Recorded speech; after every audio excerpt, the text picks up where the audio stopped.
Bonjour et bienvenue sur un nouvel épisode du podcast La Pointe. Je suis Christophe Augier, je suis en compagnie de Frédéric Durand. Bonjour Christophe, bonjour à tous. Dans cet épisode, nous parlons championnat. Retour sur les 2 dernières journées du championnat national 1, le championnat élite féminin, le championnat élite masculin et enfin les Coupes d'Europe. Allez, c'est parti!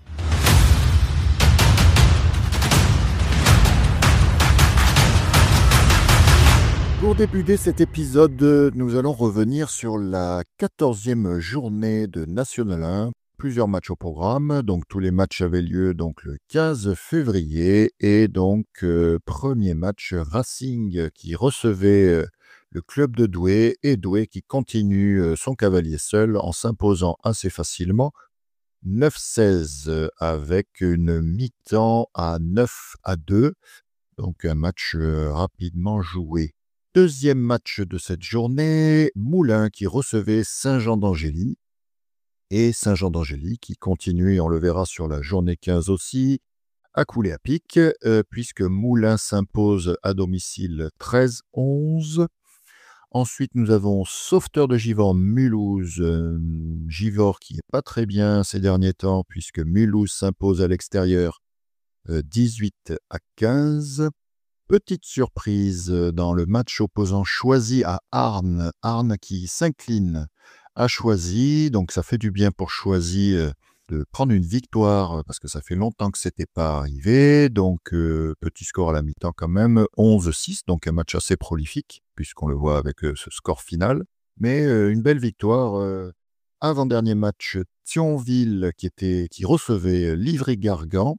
Et Livry-Gargan s'impose sans difficulté donc contre la Lanterne Rouge, 19-8 dans ce match. Et pour finir cette journée, donc pas la surprise du chef, mais le deuxième Bordeaux qui s'incline à l'extérieur d'un but contre Monaco après des tirs au but. Peut-être tu peux nous commenter ce match, Frédéric ? Oui, j'étais à la piscine pour voir le match. Donc, écoute, un très beau match de N1 entre les deux seconds et troisième du championnat après Douai.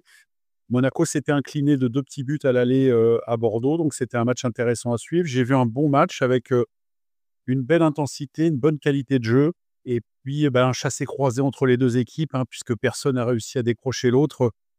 C'est souvent +2, +1 d'un côté ou de l'autre. Et puis, un match qui, on pensait, allait se terminer sur une victoire de Monaco, puisque Monaco menait et avait la possession du match. Et puis, pour la première fois de ma vie, j'ai vu un match qui a duré 32 minutes et 4 secondes. Pourquoi 32 minutes et 4 secondes? Parce que le délégué du match, monsieur Richard Papazian, a décidé d'octroyer 4 secondes supplémentaires. Non, mais on rigole, Christophe, mais je trouve ça absolument scandaleux, du non-respect de l'entraînement fourni par les joueurs. Donc, a décidé d'octroyer 4 secondes supplémentaires. Pourquoi 4? Pourquoi pas 1? Pourquoi pas 8? Lui seul le sait, puisque la table de marque n'a pas compris du tout cette décision. Donc, il donne 4 secondes de possession supplémentaire à Bordeaux. L'entraîneur de Bordeaux s'est aperçu à ce moment-là qu'il n'avait pas encore pris son deuxième temps mort.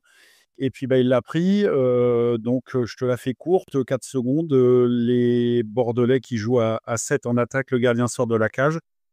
Et puis, un joueur qui joue son coup franc, qui avance de 2 mètres, qui met un super tir de 12-13 mètres que Camille Dervieux arrive à détourner en corner. Le corner est joué, le gars fait sauter la balle, jette le ballon et puis le gardien égalise. Fort heureusement, j'allais dire, Monaco l'emporte au pénalty parce que sinon, ça aurait été un vol qualifié. Enfin, je ne vais pas m'appesantir sur le rôle de ce personnage, mais bon, au bout d'un moment, ça va, quoi. Il y a que si on veut être un sport sérieux, il faut arrêter de mettre des délégués de 80 ans au bord des bassins. J'ai le respect des anciens, j'ai le respect de l'âge, mais trop, c'est trop. Et puis voilà, quoi. Est-ce que tu vois au basket, au foot, est-ce que tu imagines un délégué de 80 ans au bord des bassins? Il y a qu'au polo qu'on voit ça. Donc, cette espèce de mainmise sur ce truc-là et puis de ce désir d'exister en voulant être l'acteur du match, dans un match qui était un super match, vraiment dans un bon état d'esprit. Enfin bon, bref, donc Monaco l'emporte au pénalty, c'était l'essentiel pour eux. Mais je trouve que ça a terni un petit peu le match. Petite particularité quand même sur les tirs au pénalty, Monaco qui gagne le match 2-1 uniquement au pénalty. Ouais, oui, il y a eu quelques échecs. Camille Dervieux a fait un a fait une belle prestation au niveau des pénaltys, mais a fait un très bon match dans le cours du match avec de nombreux arrêts et puis, écoute, les pénaltys, ça reste quand même quelque chose d'impronosticable et puis, ça a tourné du côté de Monaco cette fois-ci, qui encore une fois méritait de l'emporter donc c'est quand même un point en moins pour Monaco. Alors ça va que ça a pas d'influence, enfin, pas d'influence. On verra quand même par la suite sur la journée 15 que ça a quand même une influence, sur le classement final. Monaco remporte 2 points mais méritait les 3 points sur ce match-là. On passe donc du coup à la journée 15 qui avait lieu samedi 1er mars. Alors j'ai noté dans cette journée une journée assez prolixe en buts, puisqu'au total 171 buts ont été inscrits. Le plus gros écart parmi ces matchs est un plus 18, donc on y reviendra, donc c'est sur le match Arnes-Thionville. 5 victoires à domicile contre une des victoires à l'extérieur uniquement. Je te propose d'attaquer donc cette journée par, il me semble pour moi, le match le plus important de cette journée, qui était l'opposition entre Livry-Gargan et Mulhouse. Un match qui se termine donc en faveur de Livry, qui s'impose 20-19, donc 39 buts dans le match quand même.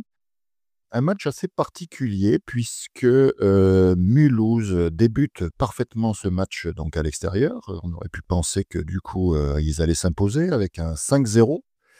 Mais petit à petit, Livry est revenu en posant eux à l'inverse un 6-0. Du coup 9-9 à la mi-temps et le résultat je viens de le dire. Et un match qui s'est joué à +1, +2. Livry qui a réussi à passer devant. Ils ont même réussi à creuser l'escar avec un +4. Mais Mulhouse aura réussi à revenir à 18 partout grâce à Ivetic. Livry qui tremble un petit peu, mais a réussi à reprendre 2 buts d'avance à 34 secondes de la fin. Et finalement qui s'impose que d'un but, puisque Mulhouse inscrit le dernier but à 26 secondes de la fin. Petite particularité aussi, on n'en a pas pu en parler encore dans nos épisodes, mais Lucas Heurtier, l'entraîneur de Mulhouse, devient l'entraîneur de l'équipe féminine A jusqu'à la campagne estivale.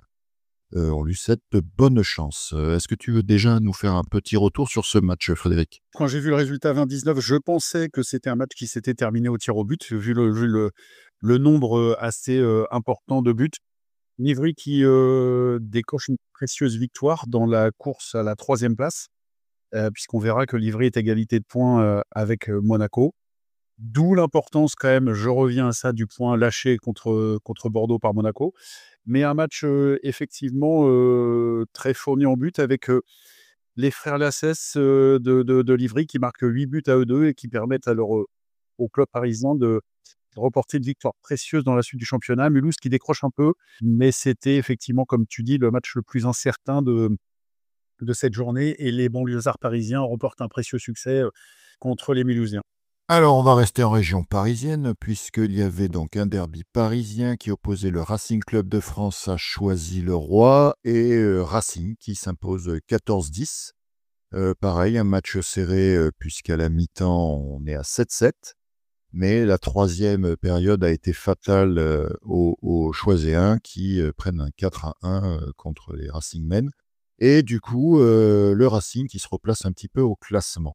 Deuxième match, le leader invaincu, Douai, était opposé donc à Moulins, qui sortait d'une victoire. Et là, sans surprise, victoire facile des cheminots de Douai, 19-5. Troisième match, Saint-Jean d'Angély recevait Monaco, donc victoire facile de Monaco, donc ils continuent à dérouler un championnat très intéressant pour eux, puisqu'on le verra après au classement, mais ils sont 3e. Saint-Jean, je le disais juste avant, qui continue un petit peu sa déroute, qui ne sont pas dans une très bonne phase. Ensuite, on avait Arnes qui recevait Thionville, donc ils ont su se remettre un petit peu en selle suite à la défaite contre Choisy. Et là, donc contre la Lanterne Rouge, ils s'imposent facilement 26-8. avec, juste pour donner un peu quand même les scores de période, 8-3, 6-3, 6-1, 6-1. Donc c'est presque un score de tennis, hein. Et enfin, Bordeaux qui s'impose à domicile facilement et pareil, qui se remet dans le sens de la marche en s'imposant 16-8 contre Givors. Peut-être tu peux nous faire un point sur le classement ou tu veux commenter un match Ouais, je voulais juste te dire que je suis assez surpris du résultat de Choisy au Racing, 14-10. Choisy qui était sur une bonne dynamique. Et puis le Racing qui avait du mal quand même à capitaliser depuis le début du championnat. Et je pensais que Choisy ferait mieux au Racing. Mais écoute, les ciels et blancs se sont imposés. Donc le classement, bah, écoute, on a toujours Douai qui caracole en tête, 45 points. Donc en 15 matchs. On a Bordeaux à 40, juste derrière. On a ensuite un duo Monaco-Livry. Monaco est devant pour l'instant au goal average et recevra Livry dans un match qui vraisemblablement attribuera la troisième place à la fin de ce championnat. Donc Monaco et Livry 34, Arles 30. Mulhouse avec cette défaite quand même d'un but qui est très importante parce qu'on voit quand même que si Mulhouse avait battu Livry, bah, il serait vraiment encore dans la course, mais Mulhouse est un peu décroché avec 27. Choisy 16, Givors 11, le Racing 11 également, Moulins 10, Saint-Jean 7 et comme tu l'as dit, la Lanterne Rouge Thionville qui ferme la marche avec 2 petits points issus de leur victoire au pénalty contre Moulins. Merci Frédéric. Prochaine journée le 8 mars et juste petit focus sur un match qui devrait s'avérer intéressant et qui devrait aussi peut-être éclairer un peu ce classement, surtout dans le haut de tableau, puisque Livry recevra Bordeaux. Ouais, on a aussi un Mulhouse-Arles la prochaine journée qui sera intéressant. Ouais, tout à fait. Je te propose de passer l'élite féminin, puisqu'il y avait la 10e journée avait lieu le 22 février. Alors, particularité, on l'évoquait dans notre dernier épisode avec Olivier Chandeux, avec un match décalé, puisque Montpellier avait reçu Strasbourg en avance. Et bien là, dans le championnat féminin, on a plutôt un Saint-Jean d'Angély-Nice qui sera uniquement le 6 avril. Donc, 3 matchs étaient au programme de cette journée. Donc, duel pour commencer des promus Toulon qui recevait Choisy-le-Roi et victoire précieuse des Toulonnaises 10-7. Deuxième match, un peu comme on l'évoquait aussi, notamment avec Laure Gautreau, Lille qui fait un cavalier seul et qui met des écarts très importants à toutes les équipes, puisque contre Bordeaux qui recevait Lille, qui est toujours deuxième, perd 2-23, donc assez surprenant quand même que malgré tout, la deuxième équipe du championnat ne marque que 2 buts, hein, puisque Lille gagne la première période 9-0, 6-0 la deuxième, 3-1, bon, petite baisse de régime, ce qui est logique vu l'ampleur déjà du score, et qui reprend un peu de rythme dans la dernière période en s'imposant 5-1. Donc victoire écrasante des Lilloises. Et enfin, dernier match, donc INSEP qui recevait Grand Nancy, et Nancy qui prend sa revanche par match aller et qui s'impose à l'extérieur 15-12 et qui a construit sa victoire dans la première période puisque elle s'impose 7-1 et l'INSEP remporte les 3 dernières périodes 4-3, 4-3 et 3-2. Ce qui nous donne au classement une petite modification puisque nous avons Lille toujours, donc 10 matchs, 10 victoires, 30 points. Bordeaux, 20 points avec 10 matchs, donc qui est déjà un écart conséquent. Et une différence de but, du coup, aussi négative, donc ça c'est à noter. Troisième, Grand Nancy, donc qui se replace devant l'INSEP d'1 point, puisque 19 pour Grand Nancy, 18 points pour l'INSEP. Suivi par Nice avec un match en retard, 5e, 6e Toulon, 7e Saint-Jean d'Angély et enfin Choisy-le-Roi qui est toujours sans victoire. Un petit commentaire, Frédéric. Il faut saluer la victoire de Nancy contre l'INSEP. On avait reçu Laure Gautreau qui nous avait dit qu'elle l'ambitionnait de ne pas continuer à occuper la place qu'elles occupaient jusque-là. Donc, il fallait pour ça des victoires. Elles ont gagné contre l'INSEP. Et puis le reste, écoute, Toulon qui enregistre sa 3e victoire pour un promu, c'est pas mal contre Choisy qui il s'enfonce, qui a changé d'entraîneur, puisque maintenant c'est Camélia Bouloubachi qui a pris les rênes de l'équipe. Frédéric Baudet, qui était l'adjoint, et s'est mis un petit peu en retrait, n'accompagne plus l'équipe. Et puis la fin de saison va être quand même assez longue, je pense, pour Choisy. Merci. Ouais, Christophe, je voulais revenir sur un truc que tu as dit. Donc la nomination de Lucas Heurtier à la tête de l'équipe nationale féminine, avec visiblement aussi, on a entendu parler de ça, l'arrêt de l'INSEP. Alors, je ne sais pas si c'est les garçons qui vont récupérer l'INSEP ou si c'est l'arrêt de l'INSEP complètement garçons et filles. Visiblement, l'adjoint de Lucas Heurtier serait Thibaut Simon. Donc, quid de Lorraine de Ranty, je ne sais pas ce qu'elle devient. Si elle continue, elle ne va pas continuer entre l'INSEP parce que ça va s'arrêter. Et puis, elle n'est pas en équipe, elle est visiblement pas en équipe nationale. Donc, c'est un changement quand même assez majeur. Et puis, souhaitons bonne chance à Lucas, qui fait du bon boulot à Mulhouse, d'arriver à solidifier, j'allais dire consolider cette équipe féminine, et bon vent à lui. Puis juste pour rebondir quand même, la disparition de l'INSEP, on pourrait le voir, je pense, à la fois positivement et négativement, mais si je devais le voir positivement, peut-être c'est la réintégration peut-être de ces joueurs dans leur club, donc peut-être un travail qui pourra se faire à ce niveau-là. Mais c'est quand même, on en parlait avec Laure, une densité et un volume d'équipes, de filles qui va disparaître aussi, je pense. Donc ça reste quand même, je pense, dans l'absolu, un peu dommageable. On verra qu'est-ce que deviendra l'INSEP, comme tu le soulignes, si c'est les garçons qui le récupèrent. Mais pas forcément une bonne nouvelle, je trouve.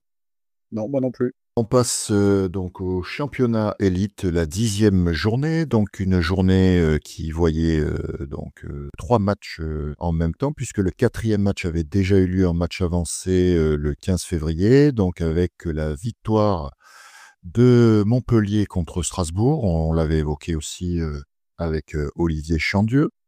3 matchs, donc un premier, donc CN Marseille, qui recevait l'ex-rival Nice il y a quelques années, et victoire facile, on le dit épisode après épisode. Nice, et on le verra après aussi avec les autres résultats, qui, je pense, continue à s'enfoncer.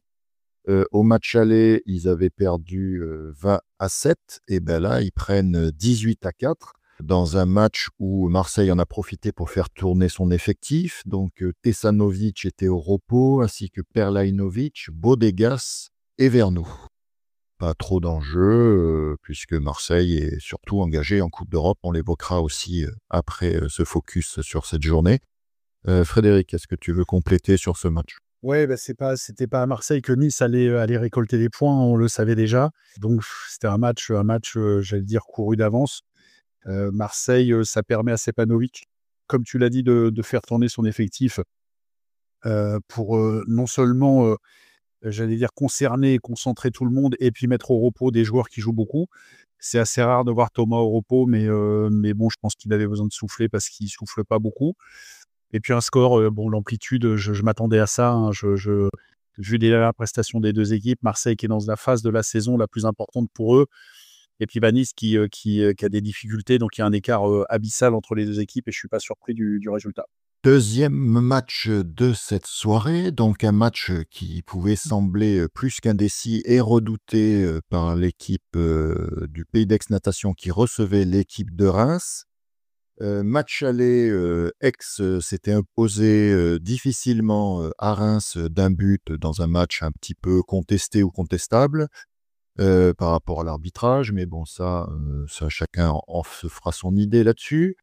Un match aller où seul Enzo Katz était absent, donc c'est pour ça que les hommes d'Alexandre Dansimoni, je pense, pouvaient redouter ce match. D'autant plus qu'ils étaient privés de Mathieu Pesson et Alexis Drahe, puisqu'ils ont été suspendus suite à la commission de la fédération, donc le match qui les avait opposés à Montpellier, donc où il y avait échauffouré. Donc Mathieu Pesson est suspendu 5 matchs, Alexis Drahe suspendu 3 matchs.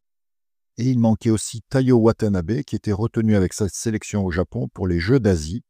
3 joueurs importants pour le Pays d'Aix-Natation en moins. Finalement, Aix a bien géré la situation puisqu'il s'impose 13-9 dans un match que j'ai trouvé extrêmement plaisant. Je salue, donc j'ai fait un j'aime pas et alors j'ai beaucoup aimé les intentions rémoises dans ce match puisqu'ils ont, vraiment, joué tout au long du match. Ils ont joué à fond, ils étaient venus avec de bonnes intentions, même s'il leur manquait un joueur, ils sont venus que enfin 2 joueurs puisqu'ils sont venus à 12. Un très bon Julien Hoffner dans la cage qui a fait, 10 arrêts. Donc, il a plutôt été bon. Bertrand et Scorletti, à noter côté Pays d'Aix Natation. Bertrand qui a été au four et au moulin, qui a marqué des buts importants. Le jeune Scorletti, qui marque 3 buts aussi dans ce match. Donc, qui a pris des responsabilités avec l'absence d'autres cadres.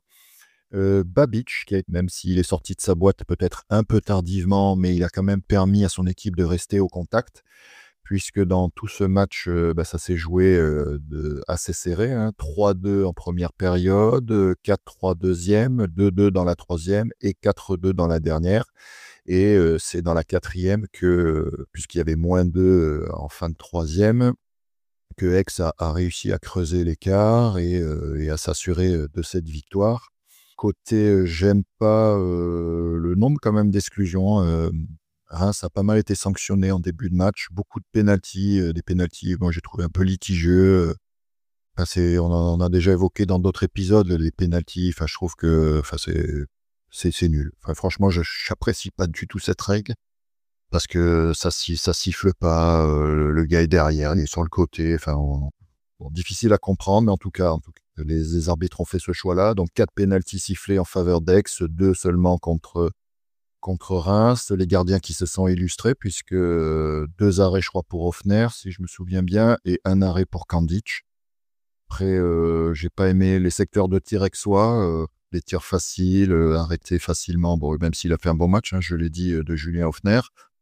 Beaucoup d'erreurs, de pertes de balles aussi, voilà. Mais bon, un match globalement assez intéressant et qui se finit donc par une victoire d'Aix. Je pense qu'ils se rassurent, hein, quand même. C'était pas gagné d'avance pour eux. Ils redoutaient ce match et qui s'impose, on va dire, vu le score, on pourrait penser assez facilement, même si les équipes sont restées serrées tout le long du match. Et aussi, juste, pardon, rajouter un Kandic qui n'a pas été trop haut niveau. Je fais juste une petite aparté par rapport au penalty. Je te rejoins complètement. Cette règle, pour moi, est. Alors, je veux bien qu'on laisse l'avantage à l'attaquant et que effectivement le défenseur puisse plus intervenir. Mais moi, ce qui me gêne, c'est la règle du tirage et du grattage, j'allais dire comme au loto, où des fois, on laisse l'attaquant aller jusqu'au bout de son action. Il tire, s'il marque, il y a but. Et s'il marque pas, on lui donne quand même le penalty, alors qu'en fait, le défenseur a stoppé son intervention et a laissé donc. Les défenseurs sont pas idiots, hein, ils se disent: «Bon, je vais pas prendre une faute grave plus un but».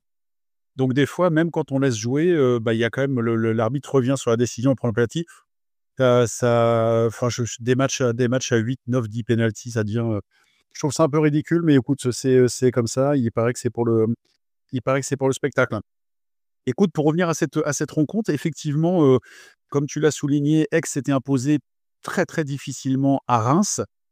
Et puis là, quand on voit quand même les 3 absents de marque que sont quand même Watanabe, Pesson, Drae, il y a ces 3 joueurs majeurs de l'équipe. Alors certes, il y a le retour d'Enzo Katz, mais je pense qu'Alexandre Don Simoni craignait à juste titre cette confrontation. Les sanctions sont tombées suite à la fin de match, un peu folle contre Montpellier, donc 5 matchs pour Mathieu Pesson. Donc là, on est à la 10e journée, il en a raté un, il ratera les 4 suivants. Aix a mis suffisamment de points au chaud pour pouvoir, je pense, finir deuxième de la phase régulière. Donc Alexandre Simoni aura tout son effectif pour disputer les playoffs. Mais Drae, 3 matchs, Pesson, 5 matchs. La commission de discipline a eu la main lourde, mais je trouve que c'est assez, c'est pas injustifié en tout cas.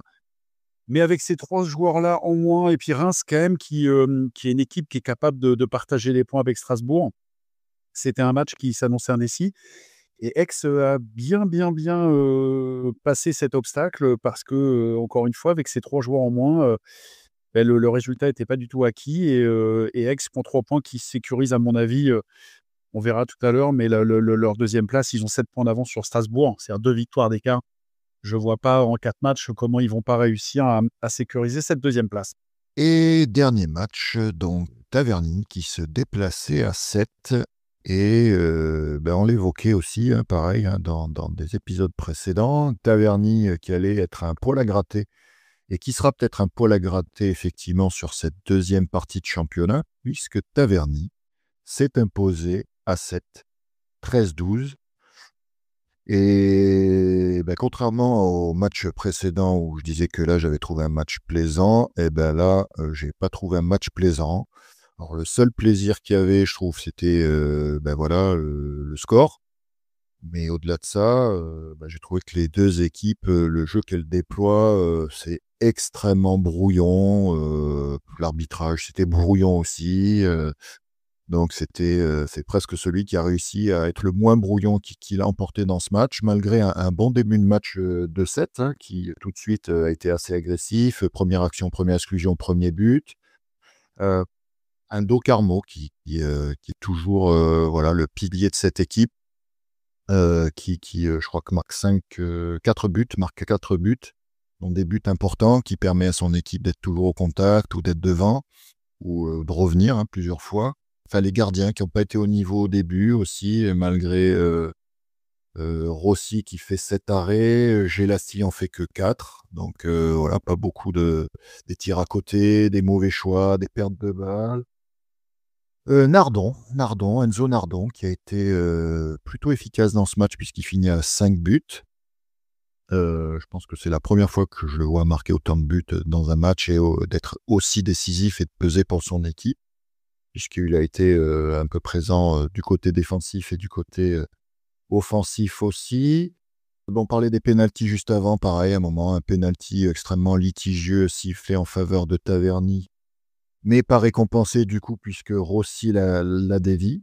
Qu'est-ce que j'ai noté dans ce match aussi? Un bon travail en pointe de Dura, côté Taverny. Globalement, Taverny qui va chercher des points à 7. Hein, donc, je pense que ils vont, c'est sûr, ne seront pas derniers, puisque Nice a perdu et on ne voit pas comment Nice va pouvoir maintenant finalement gagner des matchs. Frédéric, si tu veux compléter. Ben ouais, Christophe, c'est le match qui m'intéressait le plus sur cette journée-là parce que on se rappelle qu'à l'aller, quand même, 7 l'avait emporté d'un petit but avec Rossi qui stoppe un penalty de Laurentos, je crois, à 3 secondes de la fin. Donc, il aurait pu y avoir un partage des points. Les deux équipes s'étaient quittées à la Coupe de France, Pierre Garçon à Montpellier, sur une petite valise quand même de Taverny, 21-12. Donc quasiment 10 buts d'écart à ce niveau-là, c'est assez énorme. Donc je voulais voir un petit peu cette rencontre qui était très importante pour les deux équipes. Et Taverny qui l'emporte 13-12 en gagnant la 12-11, oui 13-12 pardon, en gagnant la dernière période 3-1. Et Taverny qui fait la super opération de cette journée, puisque Reims a perdu, Nice a perdu. Et quand on se projette sur le classement, en tout cas en bas, on s'aperçoit que Taverny a 8 points, avec un match en moins. Bon, certes, le match en moins, il le joue contre Marseille, donc ils ne prendront pas de points. Reims 7 et Nice 3.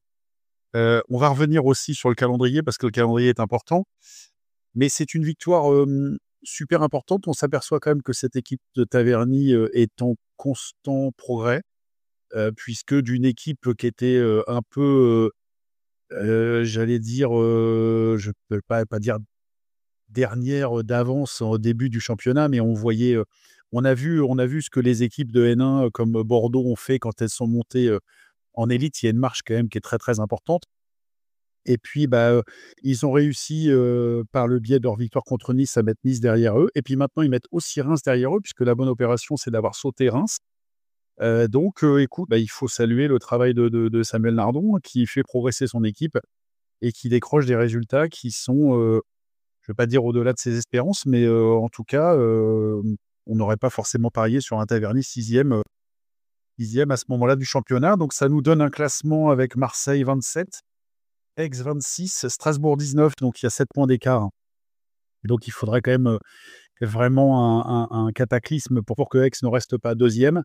Donc Strasbourg 19, Montpellier 14, qui conserve par le biais de non seulement de sa victoire contre Strasbourg, mais également de la défaite de 7, sa 4e place. 7-13, Taverny 8 points, Reims 7 et Nice 3.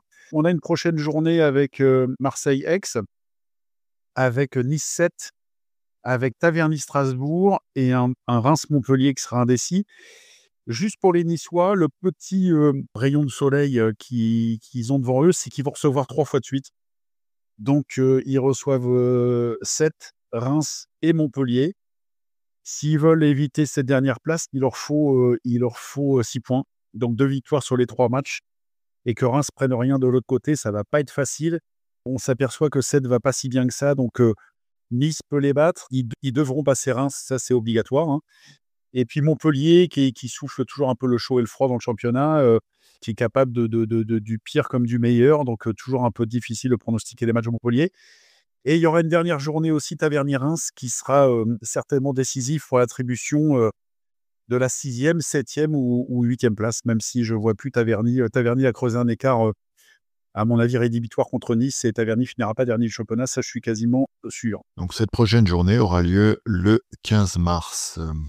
Voilà, on a bouclé la partie championnat français. Je te propose de basculer plus large et de basculer du côté européen, puisque Marseille avait la semaine dernière son deuxième match à domicile contre Jadran Split, et victoire donc des Marseillais, donc qui leur fait du bien puisqu'ils s'imposent 11-9.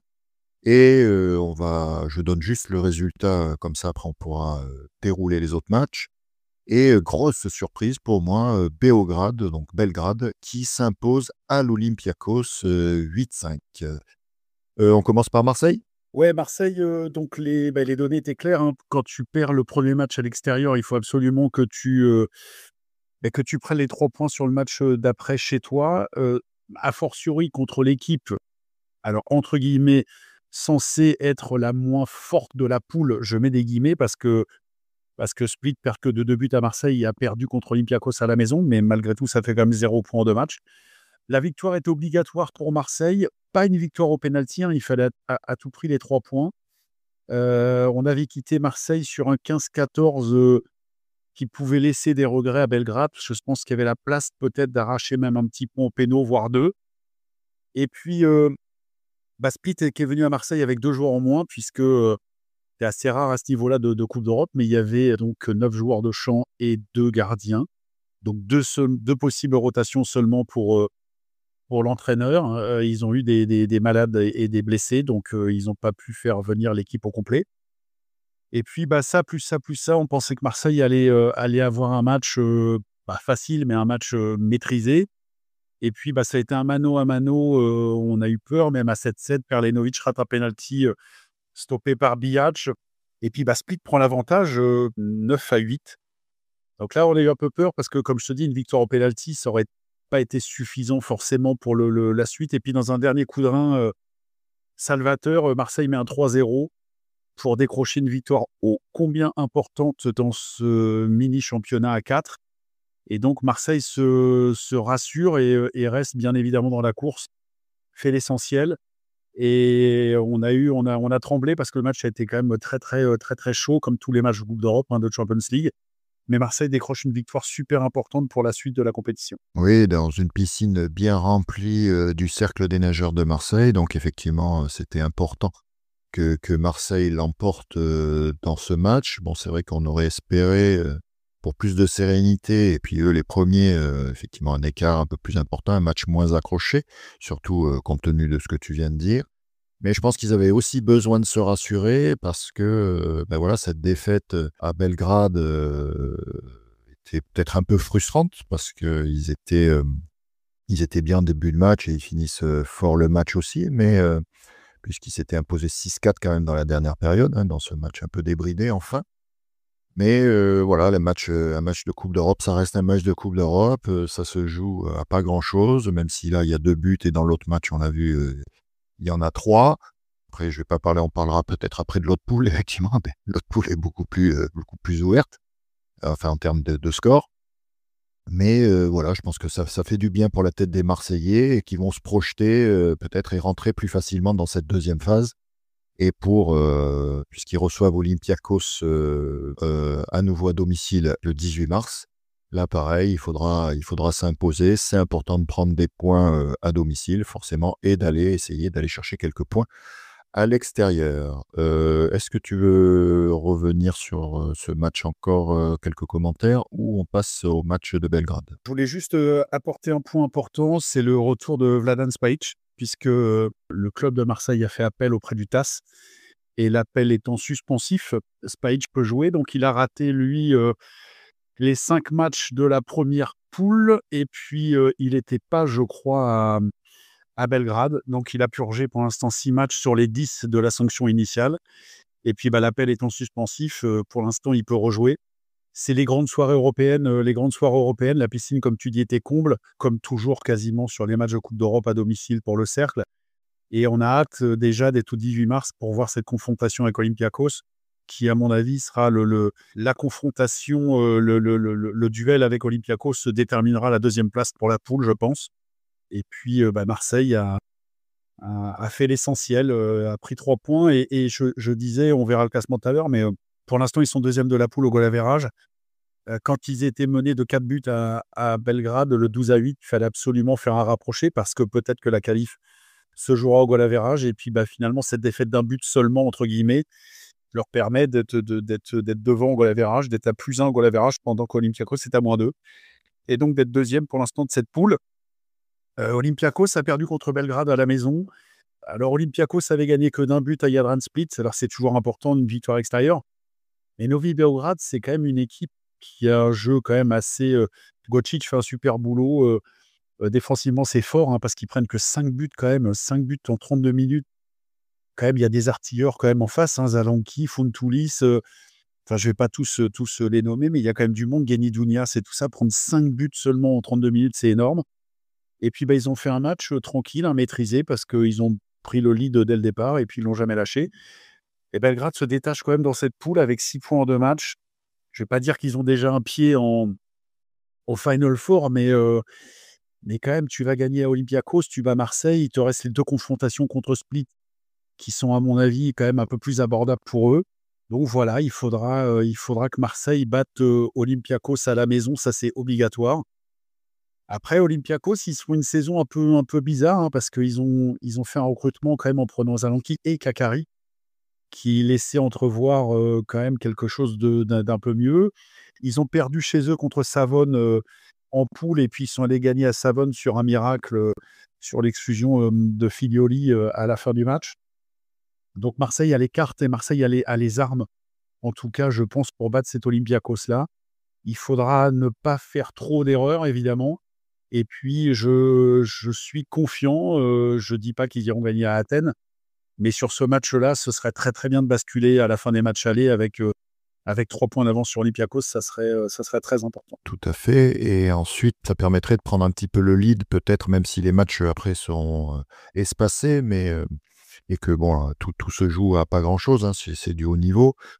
Mais, la victoire de Marseille, à domicile contre Olympiakos effectivement les mettrait dans de bonnes dispositions avant d'attaquer les matchs retour. Voilà et juste, Split quand même, c'est pas une petite équipe, hein, ils avaient perdu, juste avant d'attaquer, ces phases finales, de 2 buts à domicile, contre Ferencváros et quand on voit, ce que met Ferencváros à toutes les équipes, c'est pas négligeable non plus donc quand même, voilà, même s'ils sont venus avec, 2 joueurs en moins, il fallait quand même faire le job et on sait très bien que ces équipes-là, même si tu avais eu 3-4 joueurs de moins, enfin en tout cas, elles auraient été quand même difficiles à manœuvrer. Je pense que Split se qualifiera pas. Je me mouille un peu, mais je pense qu'ils se qualifieront pas. Mais par contre, ils sont capables de décider de qui va se qualifier. Parce que Marseille ira là-bas, il faudra que Marseille prenne quelque chose.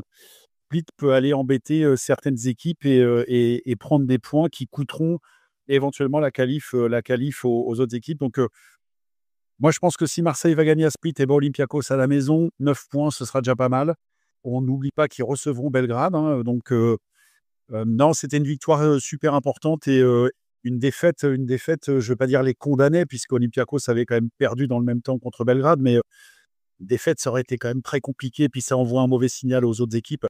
Il faut rester à la maison, le maximum de temps comme ça invaincu et Hugo Crouzilla nous avait dit dans son interview qu'aucune équipe en Europe venait à Marseille, les mains au-dessus du guidon, comme on dit, en pensant qu'ils allaient gagner. Marseille reste une place forte et c'est difficile d'aller gagner au cercle. Oui, et pour compléter un petit peu ça, alors déjà, je pense que par rapport au premier match, effectivement aussi à Belgrade, on en a parlé vite fait juste avant, je pense que ça peut aussi laisser entrevoir, en tout cas, je pense psychologiquement quand même des belles choses, parce que Belgrade qui s'impose à Olympiakos 2-3 buts et que Marseille avait perdu à domicile à Belgrade que de un but voilà, au final. Voilà, on sait qu'un match, la vérité d'un match reste la vérité d'un match, mais ça peut laisser quand même aussi, voilà, nous laisser assez confiants peut-être pour enfin, ce qu'on espère aussi forcément, la qualification de Marseille pour ce Final Four. Ouais, tout à fait. Dans la deuxième poule, bah là, on a deux monstres. Alors moi, c'est deux monstres Barceloneta et Ferencváros. Donc, qui tous les deux, un à l'extérieur et un à domicile, ont marqué 17 buts chacun. Et donc, Barceloneta, qui recevait Oradea, s'impose 17-4. Peu d'espace pour les Roumains. Et Ferencváros, qui va là s'imposer 17-9 à Savone. Savone, c'est troisième équipe ou quatrième maintenant, je crois qu'ils ont perdu. Ils sont descendus d'une place en championnat italien. On sait qu'ils ont remplacé Reco. Ah, c'est quand même non négligeable, hein, plus 8. Ça fait un peu désordre, mais voilà. Donc Ferencváros qui déroule, Barceloneta qui déroule, et au classement, Ferencváros premier, Barceloneta deuxième, qui devrait se qualifier sans sourciller à mon avis. Il y aura juste une petite incertitude sur le match Savone-Barceloneta, mais le reste, pour moi, c'est déjà joué. Ouais, Ferencváros qui gagne à Savone 17-9. Tu sais, quand tu mets 8 buts à Barceloneta, tu peux en mettre 8 à Savone. Ferencváros, c'est une équipe XXL. C'est le tenant du titre, hein, on le rappelle, avec une colonie hongroise très très forte, hein, du gardien Vogel à tous les jeunes Fekete, Nagy, le frère Vigvari, et puis tout ça agrémenté de 3 étrangers quand même, Mandic, Jdisoma et Argyropoulos, qui sont quand même des top joueurs chacun à leur poste. Une équipe qui est en confiance, comme je dis, qui est tenant du titre, qui veut doubler la mise, qui a perdu Denis Varga, mais qui a réalisé un mercato quand même en ramenant Vamos à la maison, qui a quitté Olympiakos, et Manertz. Donc si tu veux, quand tu fais le total de tout ça, les Hongrois plus les 3 étrangers, ça fait une équipe redoutable. Et la poule de Marseille est beaucoup plus incertaine que celle-là, hein. Donc là, évidemment, Oradea est là, mais bon, va avoir du mal à exister. Savone, j'ai hâte de voir un petit peu la confrontation contre Barceloneta, mais Barceloneta est évidemment favori. Donc Ferencváros va se qualifier et sera suivi par Barceloneta, je pense, sans trop de soucis. Et une poule bien moins, pas difficile, mais bien moins homogène que la poule de Marseille. Donc le tirage au sort, en tout cas, est important dans cette poule-là, parce que si tu mets Marseille dans cette poule, il se serait qualifié aussi en battant Oradea. Et donc Ferencváros est un monstre, Barceloneta un demi-monstre. Pour moi, c'est du niveau de Marseille, de Belgrade. Mais écoute, en tout cas, 2 poules complètement différentes les unes des autres. Ouais, premier élément de réponse. Donc, prochain match, le 19 mars, Savone recevra Barceloneta. Donc, on aura déjà la tendance, du coup, si c'est confirmé tout ce qu'on vient de dire. Et aussi, Barceloneta et Reco, deux équipes qui sont venues récemment à Marseille, aussi pour travailler leur préparation pour la suite de ces Coupes d'Europe. C'était important de souligner ça. Est-ce que tu veux qu'on parle de l'Eurocup? Bien sûr, Christophe. Alors, vas-y, je te laisse si tu as les Écoute, résultats. on est au stade des quarts de finale de cette Eurocup, qui est une compétition toujours intéressante. Alors écoute, on a un match qui est opposé à Budapest, le Vasas contre Reco. Donc le Vasas, une équipe qui avait affronté Marseille en poule de Ligue des Champions. Petite victoire de Reco, 11-9, hein. Je m'attendais à un écart un peu plus significatif. Reco qui l'emporte là-bas, 11-9. La décision s'est faite au fur et à mesure. Mais bon, écoute, Reco met 2 buts au chaud avant le retour à la maison. Je vois mal le Vasas aller s'imposer de 3 buts là-bas. Mais quand même, je voyais Reco un peu plus souverain sur cette confrontation-là. Mais écoute, victoire à l'extérieur, c'est toujours important. On a un deuxième match qui a opposé Sabadell à Kotor. J'avais parlé de Sabadell qui ne s'était pas qualifié en poule, mais qui était tombé dans la poule avec Olympiakos et Savone, et qui est une vraie bonne équipe, hein, Sabadell. Bowen, entre autres, il y a d'autres joueurs, mais qui a mis quand même 17-9 à Kotor. Donc la qualif est quasiment jouée, hein, 8 buts. Je vois pas trop comment il peut y avoir un retournement de situation. Donc Sabadell qui est aux portes de la demi-finale de cette Eurocup. On avait un match Mladost Zagreb qui a fait de gros efforts de recrutement cette année, hein. Kharkov est parti là-bas. Ontevu Kisevic, l'ancien Marseillais, est là-bas, qui gagne 12-8 contre Jadran Erceg-Novi. Alors 4 buts, c'est pas définitif, mais bon, il vaut quand même mieux les avoir avec soi que contre soi. Je pense que Mladost parviendra à éviter le piège au Monténégro, donc 12-8. Et puis enfin, le match entre Brescia et Radniki. Donc, écoute, match qui se termine à parité, 9-9. Donc, on va dire petit avantage Radniki pour le retour. Mais les Italiens sont toujours capables d'aller chercher quelque chose. Alors, c'est pas le Brescia d'avant, hein, c'est pas le Brescia d'il y a 2-3 ans avec Jokovic, avec Vlachopoulos, avec Bissoma. Ils ont perdu quand même beaucoup de joueurs. Et puis, ils restent avec cette équipe Irving, Alesiani, Ganazza, mais c'est pas le Brescia d'avant. Radniki, les frères Jaksic, écoute, 9-9, ballottage favorable pour Radniki, mais il y a quand même un mais, il n'y a pas de certitude du tout avant le retour en Serbie. Match retour indécis quand même. Et pour compléter un petit peu tout ça, je dirais quand même Vajac et Erceg-Novi, 2 équipes reversées que le Cercle avait affrontées dans la première phase de Champions League, qui perdent tous les deux, un à domicile et un à l'extérieur. Sabadell, donc club aussi qui est reversé, donc qui est une très bonne équipe, hein, on l'avait évoqué, qui s'était pas qualifié de justesse. Brescia, qu'on connaît un petit peu puisqu'ils étaient dans la poule de Strasbourg, et qui est deuxième, égalité en nombre de points avec Recco dans le championnat italien quand même. Donc ça montre aussi une certaine qualité de jeu. Et Radniki, rappelons-le aussi, qui est une équipe qui sera renforcée l'année prochaine, notamment par Perlainovic. Pas égalité avec Recco, hein. Recco est premier. Oui, mais ils ont le même nombre de points. Même nombre de matchs. Il me semble. À vérifier, mais il me semble que j'avais vu ça récemment. Bon, peut-être que j'ai dit une bêtise, mais en tout cas, j'apporterai un élément de réponse éventuellement au prochain épisode. Voilà, on arrive à la fin de tous ces championnats qu'on pouvait évoquer dans cet épisode. J'espère que tous ces éléments vous ramèneront vers nos piscines et vers nos épisodes aussi pour connaître tous les résultats. Et aussi de suivre, comme vous pouvez, tous ces matchs, que ce soit en direct ou en replay. Et on se retrouve la semaine prochaine. À bientôt. Merci, ciao à tous. N'hésitez pas à nous laisser vos commentaires. Si l'épisode vous a plu, vous pouvez noter l'épisode, le partager. Et pour ne pas manquer les prochains, pensez à vous abonner. À très vite sur La Pointe.